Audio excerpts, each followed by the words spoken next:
నమస్తే, welcome to our channel. Chiranjeevi గారి మంచితనానికి అవధులు లేకుండా పోతోంది. ఏంటంటే ఆయన్ని విమర్శించిన వాళ్ళని క్షమించవచ్చు, అది వాళ్ళు ఏ విధంగా దాన్ని ఆయన చెప్పిన దాన్ని ఏ విధంగా తీసుకున్నారో, లేకపోతే ఆయన్ని ఏ విధంగా పర్సనల్గా తీసుకున్నారో విమర్శించడం అనేది సహజం. కానీ ద్వేషించిన వాళ్ళను కూడా క్షమిస్తూ ఉన్నారంటే, నిన్నటికి నిన్న ఏం చేశారంటే ఈ శివ సినిమా రామ్ గోపాల్ వర్మ తీసినటువంటి కళాఖండం ఏదైతే ఉందో, అప్పుడెప్పుడో నేను పుట్టక ముందు తీసినటువంటి శివ సినిమాను మళ్ళీ రిలీజ్ చేస్తా అన్నారు. దానికి సంబంధించి చిరంజీవి గారు స్వయాన ప్రమోషనల్ వీడియో ఆయన సినిమాలకు ఇస్తాడో లేదో, వాళ్ళ తమ్ముడు సినిమాలకో లేకపోతే వాళ్ళ కొడుకు సినిమాల కన్నా అప్పుడప్పుడు మిస్ అవుతుందేమో, కానీ దీనికి మాత్రం బాగా కూర్చొని ఒక కెమెరా పెట్టుకొని రామ్ గోపాల్ వర్మ గారిని పొగుడుతా కూడా వీడియో అయితే రిలీజ్ చేయడం జరిగింది. రామ్ గోపాల్ వర్మ అనే అతను నరాన విషం ఉన్నటువంటి నాగుపాము కన్నా డేంజర్ అయినటువంటి వ్యక్తి. అలాంటి వ్యక్తి కోసం సరే, శివ సినిమా అనేది నాగార్జున గారికి సంబంధించింది. నాగార్జున గారు చిరంజీవి గారికి అత్యంత సన్నిహితుడు, స్నేహితుడు అనుకుందాం. కనీసము నాగార్జున గారి పేరు చెప్పి, అమలా గారి పేరు చెప్పి వదిలేకుండా ఈయన రామ్ గోపాల్ వర్మ గారిని కూడా ఆకాశానికి ఎత్తుతున్నట్లు సో వీడియో అయితే రిలీజ్ చేశారు. సరే, సుమతి శతకంలో చెప్పినట్లు ఉపకారికి ఉపకారం అన్నట్లు, సో అపకారము చేసిన వాడికి కూడా ఉపకారము చేసేవాడే నేర్పరి సుమతి అన్నట్లు, సో అది బాగానే ఉంది. సుమతి శతకం వరకు బాగానే ఉంది. కానీ ఇక్కడ తెలుగులో ఒక సామెత ఉంది, పాముకు పాలు పోసి పెంచినట్లు అని. చిరంజీవి గారు గుర్తుపెట్టుకోండి, మీకు చెప్పేంత పెద్దోళ్ళం కాకపోయినా చెప్పలేక ఉండలేకపోతున్నాం కాబట్టి చెబుతా ఉన్నాను. ఇతను మళ్ళా గవర్నమెంట్ మారి జగన్మోహన్ రెడ్డి గారు కానీ ముఖ్యమంత్రి అయితే మళ్ళా విమర్శిస్తాడు. సరే, ఇప్పుడు పవన్ కళ్యాణ్ గారిని విమర్శించాడంటే ఒక అర్థం పర్థం ఉంది, ఆయన రాజకీయాల్లో ఉన్నాడని. మీరు ఖైదీ నెంబర్ 150 అనేటువంటి ఒక సినిమాతో రీఎంట్రీ ఇస్తా ఉంటే అమ్మడు లెస్డు కుమ్ముడు అనేటువంటి పోస్టర్ బయటకు వచ్చినప్పుడు ఆయన ఏం పోస్టులు పెట్టారో ఒక్కసారి ఆ సోషల్ మీడియాలో ఆయన ఎక్స్ అకౌంట్లో వెళ్ళి చూస్తే తెలుస్తుంది. మీరు కాదు, మీ అభిమానులు చూస్తే తెలుస్తుంది. అదేవిధంగా సరే, ఒక వ్యక్తిని పొగడడానికి మరొక వ్యక్తిని కించపరచాల్సినటువంటి అవసరం లేదు.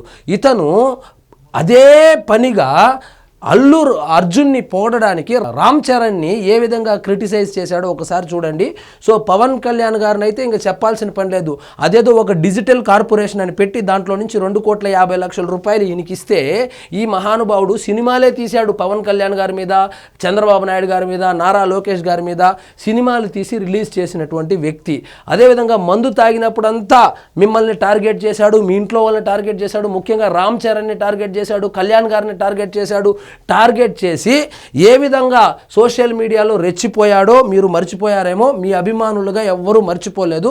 అలాంటి ఒక పాముకు మళ్ళీ పాలు పోసి మీరు మీకున్నటువంటి పెద్ద మనసుతో పాలు పోసి మళ్ళా పైకి తీసుకొని వస్తా ఉన్నట్లు అనిపిస్తుంది. మీరు ఇప్పుడే కాదు, రాజశేఖర్, హీరో రాజశేఖర్ అనేటువంటి ఒక వ్యక్తి మీరు పార్టీ పెట్టినప్పుడు 2011లో మీరు రక్తం అమ్ముకుంటున్నారని చెప్పి ఆరోపణలు చేస్తే, అది అల్లు అరవింద్ గారు కేసు వేస్తే వాళ్ళ మీద ఆ కేసుకు సంబంధించి 2023లో తీర్పు వస్తే ఆ తీర్పుకు సంబంధించి వాళ్ళకు జైలు శిక్ష మరియు జరిమానా కూడా విధించడం జరిగింది.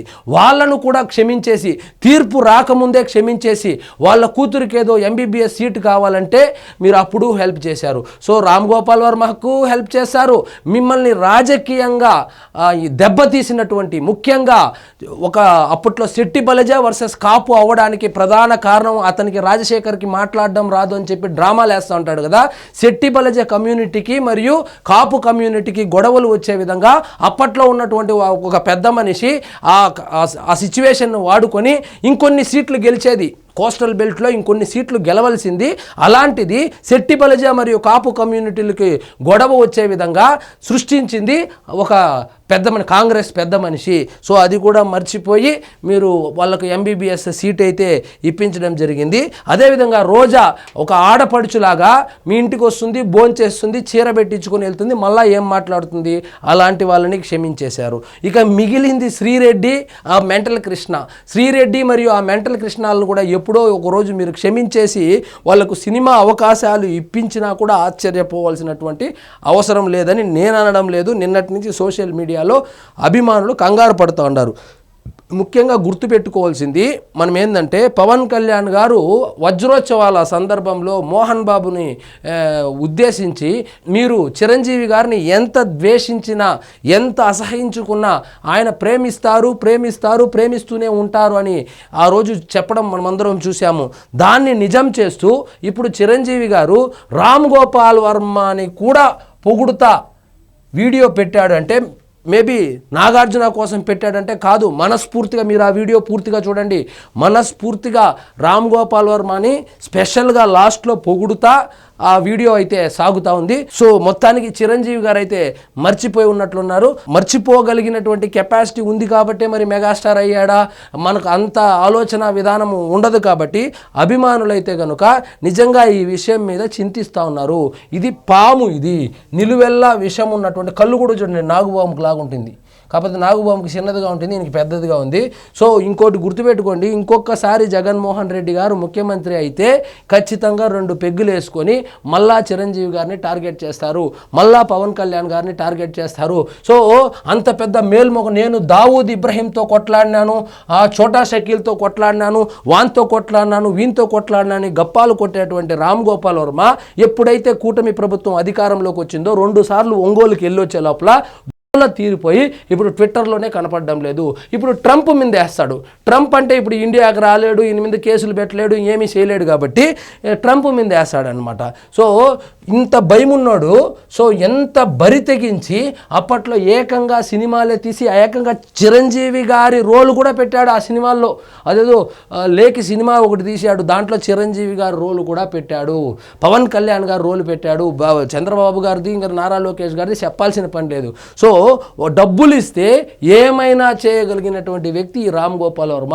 ఇప్పుడు చిరంజీవి గారు వచ్చి వీడియో రిలీజ్ చేసినా, ఇంకెవ్వరు వచ్చి వీడియోలు రిలీజ్ చేసినా, లేదా శివ అనే అదేదో 4K రిలీజ్ అంటున్నారు కదా, ఇది 100 కోట్లు వసూలు చేసినా కూడా ఈయన మళ్ళా డైరెక్టర్గా నిలదొక్కుంటాడు. మరి మొత్తానికి ఆ శివ సినిమా ఈయనే తీసినాడా లేదా అని కూడా డౌట్ వస్తుంది. గత సినిమాలు చూస్తే ఐస్ క్రీమ్ 1, 2, 3 ఇలాంటి సినిమాలు తీస్తే చూస్తూ ఉంటే ఈయన నిజంగా అట్లాంటి సినిమా తీశాడా అనేటువంటి డౌట్ కూడా రాక మానదు. సో ఈ వీడియో యొక్క ముఖ్య ఉద్దేశం ఏంటంటే, సో చిరంజీవి గారిని మీరు ఎంత ద్వేషించినా, ఎంత అసహించుకున్నా, ఎంత విమర్శించినా ఆయన అయితే కనుక ప్రేమిస్తూనే ఉంటాడు. సో ఇలాంటి సమయాల్లో ఖచ్చితంగా ఆయనకు చేతనైనటువంటి సహాయం చేస్తాడు. సో కేవలం నాగార్జున గారి పేరు చెప్పి ఈయన పేరు స్కిప్ చేసి ఉండొచ్చు, కానీ అలా చేయలేదు. కావాలంటే ఒక వీడియో పూర్తిగా చూస్తే స్పెషల్గా మెన్షన్ చేశాడు రామ్ గోపాల్ వర్మ గురించి. కానీ ఇట్లాంటి కుసంస్కారి గురించి మెన్షన్ చేసి మళ్ళీ ఈయన వచ్చి ఏం చెప్తాడు, అన్ఇంటెన్షనల్గా అనుకోకుండా ఎప్పుడైనా కనుక బాధ పెట్టింటే అని ట్వీట్ వేస్తాడు.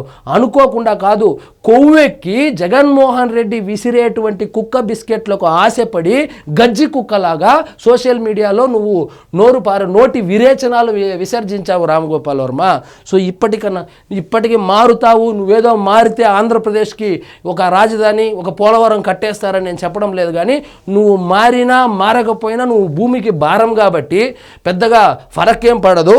కానీ ఎప్పుడైనా ట్వీట్లు వేసేటప్పుడు నీకు మంది ఎక్కువైపోతే ట్వీట్లు వేసేటప్పుడు గమ్మున డొనాల్డ్ ట్రంప్ మీదే వేసుకో, ఎట్లాగో ఆయన రాడు. కానీ ఇప్పుడు కాలం మారిపోయింది, కేసులు పెడతా ఉన్నారు. నువ్వే చూసావు కదా ఎన్ని ట్వీట్లు వేస్తా ఉన్నావు నారా లోకేష్ గారి మీద కానీ, పవన్ కళ్యాణ్ గారి మీద కానీ, చంద్రబాబు నాయుడు గారి మీద కానీ, కేసీఆర్ మీద కూడా వేస్తూ ఉన్నావు. సో ఇవన్నీ కాలము ఒకేలాగా ఉండదు రామ్ గోపాల్ వర్మ. కాబట్టి మీరు ట్వీట్లు వేశారు, అప్పట్లో బోధ ఎక్కువైపోయి ట్వీట్లు వేశారు.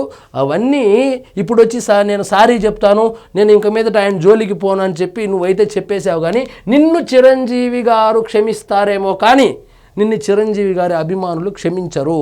ఎందుకంటే నువ్వు ఆ విధంగా రెచ్చిపోయావు. జగన్మోహన్ రెడ్డి శాశ్వత ముఖ్యమంత్రి, జగన్మోహన్ రెడ్డి గారిని ఓడించే మొగాడు ఈ భూమండలం మీద పుట్టలేదు. అసలు పవన్ కళ్యాణ్కి ఏమి రాజకీయాలు ఏం తెలుస్తుంది, చంద్రబాబు నాయుడికి వయసు అయిపోయిందని రెచ్చిపోయినటువంటి బ్యాచ్ల్లో ప్రథముడిన. సో జగన్మోహన్ రెడ్డి గారే మళ్ళా ముఖ్యమంత్రి అవుతాడు, మళ్ళా డిజిటల్ కార్పొరేషన్ ఉంటుంది, మళ్ళా మనకు ఫండ్స్ వస్తుంది, మళ్ళా మనం లేకి సినిమాలు తీసుకోవచ్చు అని చెప్పి ఈ ఆలోచనలో ఉండి, సో అది మొత్తం బొమ్మ బొరుసవ్వడంతో ఇప్పుడు వచ్చిందని అవేమో రిలీజ్ సినిమాలు తీసుకుంటారు. సందీప్ రెడ్డి వంగా గారు, మీకు మంచి భవిష్యత్తు ఉంది, ఎంత దూరంగా ఉంటే అంత మంచిది. ఆ స్కూల్ మొత్తం మూసేశారు. ఆ స్కూలు, ఆ సిలబస్సు మొత్తం అవుట్డేటెడ్ సిలబస్సు మూసేశారు. ఇంకా ఆయన కొత్తగా సినిమాలు తీసి ఏం చేస్తారులే, కానీ మీరు మాత్రం కొంచెం డిస్టెన్స్ మెయింటైన్ చేయండి. పొరపాటున ఆ గాలి కానీ ఆ స్పర్శ కానీ మీకు చాలా భవిష్యత్తు ఉంది అంటూ ఉన్నారు. కాబట్టి ఆయనతో ఈ మధ్య చాలా ఇంటర్వ్యూల్లో చాలా వీడియోల్లో చూస్తూ ఉండా, లేదు నేను ఆయనతోనే ఉంటానంటే ఇంకా చేసేదేమీ లేదు. చూశారు కదా పూరి ఈ స్కూల్ బంద్ అయిపోయింది. ఇంతకుముందు చెప్తున్నారు కదా ఆర్జీవి స్కూల్ అని. ఆర్జీవి స్కూల్ బంద్ అయిపోయింది. అది అవుట్డేటెడ్ సిలబస్ అయిపోయింది. అది బంద్ అయిపోయింది. ఎవరు లేరు, లైమ్ లైట్లో కూడా ఎవరు లేరు. కాబట్టి దయచేసి అట్లా టచ్అప్లో పోయి ఏమన్నా అదేదైనా చర్మ రోగం లాగా ఉంటే ఆ రోగం, ఆ దరిద్రం మీకు అంటుకునిందంటే ఇంకా ఖతం. కాబట్టి ఈ వీడియో మూలంగా నేను సందీప్ రెడ్డి వంగా గారికి చెప్పేది ఏంటంటే కొంచెం డిస్టెన్స్ మెయింటైన్ చేయండి మనోడితో, లేదంటే కనుక ఇంకా మీ ఇష్టం. సో ఇదండి ఈరోజు మన టాపిక్. మీకు ఈ వీడియో నచ్చినట్లయితే లైక్ చేయండి, షేర్ చేయండి. ఛానల్ మాత్రం సబ్స్క్రైబ్ చేసుకోవడం మర్చిపోవద్దు.